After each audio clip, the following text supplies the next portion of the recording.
PFW es un proyecto educativo que fundé hace 4 años para difundir las ciencias y las humanidades en la comunidad global. Y nunca he hablado de política aquí, porque es un tema que divide a la sociedad. A mí lo que me gusta es tratar temas que unan a las personas. Hoy, sin embargo, la historia de Chile me obliga a abordar un asunto político de tremenda trascendencia, pero no se preocupen, que aquí no vengo a abanderarme por ningún lado, y solamente quisiera destacar algunas cosas que me han llamado bastante la atención con respecto a la muerte del expresidente Sebastián Piñera. En primer lugar, me agradó profundamente observar la reacción de la ministra Toá y de Gabriel Boric, quienes, a pesar de estar en las antípodas ideológicas, demostraron deferencia, cordialidad, mucho respeto por la muerte de este líder de centro derecha.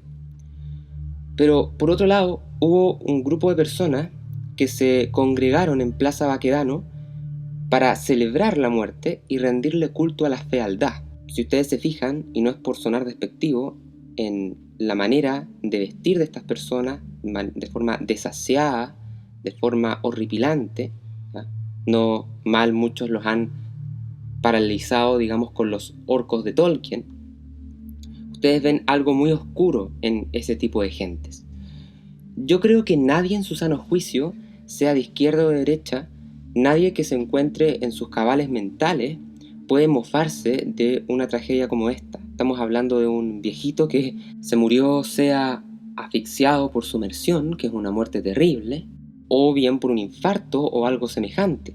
Las causas médicas no están claras al momento de presentar esta columna, pero que seguramente lo que sí podemos quizás estar un poco más seguros es que sus últimos pensamientos deben haber rondado con respecto a la enorme preocupación de que sus tripulantes que estaban a bordo, ¿cierto?, con él, pudiesen salvarse de esta inminente tragedia. De hecho, ellos están vivos gracias a que el presidente pudo maniobrar la máquina lo suficientemente bien atendida a las circunstancias que le estaban afectando, como para no estrellar la aeronave de una forma que hubiese sido fatal para todos.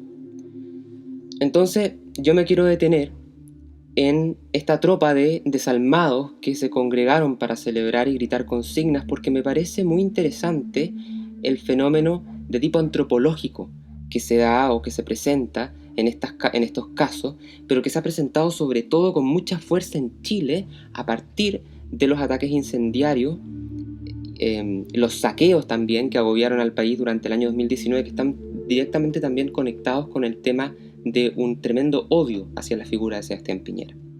Me refiero a el fenómeno del satanismo y de las fuerzas oscuras. Fíjense en esta noticia del año 2020, cuando un sacerdote católico exorcista advertía que hubo presencia del demonio en el estallido social. Nótese que se trata de una publicación de Facebook, lo que permite reaccionar de distintas maneras, y entonces verán ustedes que había prácticamente una sola reacción de parte de los lectores de la noticia: risas. Si nos vamos a los comentarios, van a leer mofas de toda clase y, en definitiva, nadie se tomó en serio las palabras de este sacerdote. ¿Quién podría tomarse en serio un comentario tan medieval, ¿no es cierto?, tan alejado del espíritu científico del siglo XXI?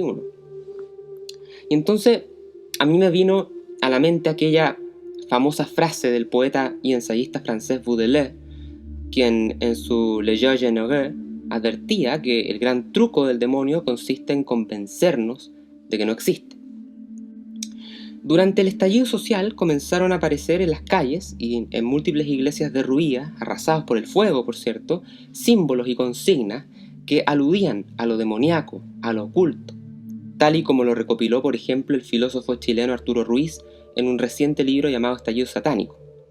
Y a partir de ahí, esa estética oscura y espiritual se ha mantenido acompañando a estos grupúsculos radicalizados, amantes del odio y la destrucción. Pues bien, la primera conclusión que podemos sacar entonces es que existe esta ola de espiritualidad oscura en el aire, ¿ya? Es un fenómeno que, a lo menos desde el punto de vista sociológico y antropológico, es cierto, está presente en nuestra sociedad chilena. De ahí a saltar a decir que lo que proclaman estas fuerzas oscuras o estos grupos puede generar daños ciertos en las personas, eso ya es un paso totalmente distinto y por supuesto que es debatible. Hay que preguntarse respecto a la muerte del presidente, ¿cuántas personas con estas espiritualidades oscuras le desearon la muerte a Piñera a partir del año 2019? ¿Cuántos habrán celebrado misas negras o hecho maleficios para afectarlo a él o a su familia en los últimos 4 años? Fíjense que una de las clases que yo imparto para este proyecto educativo tiene que ver con el fenómeno del exorcismo y la posesión demoníaca. Asuntos que a primera vista parecen, yo lo sé, una simple payasada anacrónica. Pero cuando uno se mete a estudiar en profundidad estos temas, tú te quedas sorprendido con lo que te encuentras. En estas clases lo que hago yo es abordar el tema desde el punto de vista teológico, pero también físico, psiquiátrico, sobre todo legal, porque aunque a primera vista parezca, digamos, sorprendente, han existido abogados en distintos países que han esgrimido, en las últimas décadas de hecho, como teoría del caso, que sus clientes acusados de delitos tales como el homicidio no actuaron bajo su propia voluntad, sino que fueron simples marionetas de entidades demoníacas. En la gran mayoría de los casos a estos abogados les ha ido mal, sobre todo por la imposibilidad físico-causal de relacionar un fenómeno como un ritual maléfico con la muerte de una persona. La causalidad física en la teoría del delito es un requisito sine qua non de la tipicidad para poder en el fondo responsabilizar a alguien como ejecutor material de un delito. El asunto es todavía más complejo que eso, pero si quieren saber más yo los invito a inscribirse en las clases, tienen el link en la descripción por si están interesados. Y por último, este fenómeno que se ha dado en Chile en los últimos años me llevó a escribir esta novela que ustedes ven acá, llamada Parabellum, en donde lo que hago es novelizar los acontecimientos del estallido, enfocándome en la quema de la iglesia de la Veracruz en el barrio Las Tarnas. Les dejaré el link también en la descripción del video en caso de que estén interesados en leerlo. ¿Son reales los demonios? Hoy en día en la Iglesia Católica existen dos tipos de fieles. Los hay aquellos que consideran al demonio como una entelequia metafórica, una manera figurativa de hablar del mal, una cosa que simplemente debe quedarse en el plano poético, literario, pero no más allá de eso. El protagonista, de hecho, de esta novela es un sacerdote católico que se encuentra en esa vereda, que además es astrónomo de la Universidad de Arizona, por lo que su vida se debate entre las ciencias de vanguardia del siglo XXI, de la época contemporánea, digamos, versus esta fe que lleva ya 2 milenios de antigüedad y que por supuesto tiene sus antecedentes, sus precedentes mucho más adentrados en los tiempos. Y por otro lado existen los fieles que consideran que el demonio es una persona real. Eso no significa que se trate de un macho cabrío con cuernos rojos, ni mucho menos, sino más bien se esgrime que se trataría de una persona 100% espiritual, sin cuerpo físico, cuyas características son solamente abordables desde la teología y la filosofía metafísica. Como persona, tiene capacidad de conocer y también capacidad volitiva. Y además, tienen capacidad de poder interactuar con el plano físico en el cual nosotros nos desenvolvemos. Que además se esgrime no existiría un solo demonio, sino que son varios, que actuarían influyendo en las personas, engañándolas, tentándolas, y lo van a hacer hasta el final de los días. Que estas entidades pueden ser contratadas, entre comillas, incluso a través de magia negra u otras calamidades por los propios seres humanos, y que además es un fenómeno que se verificaría en todo el mundo, en todas las épocas, en todas las culturas. En el plano jurídico se han escrito tesis muy interesantes al respecto, incluso doctorales, en donde se analiza, por ejemplo, la posibilidad de sancionar penalmente a un brujo africano por algún ritual vudú o de similares connotaciones.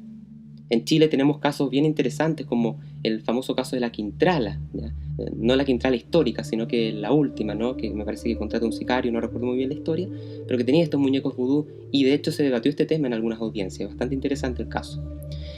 En definitiva, es un tema repleto de misterio y para los no creyentes al menos fascinante desde el punto de vista social y antropológico, pienso yo, ¿no? ¿Fue Sebastián Piñera afectado por un ataque demoníaco propiciado por algún ritual maléfico?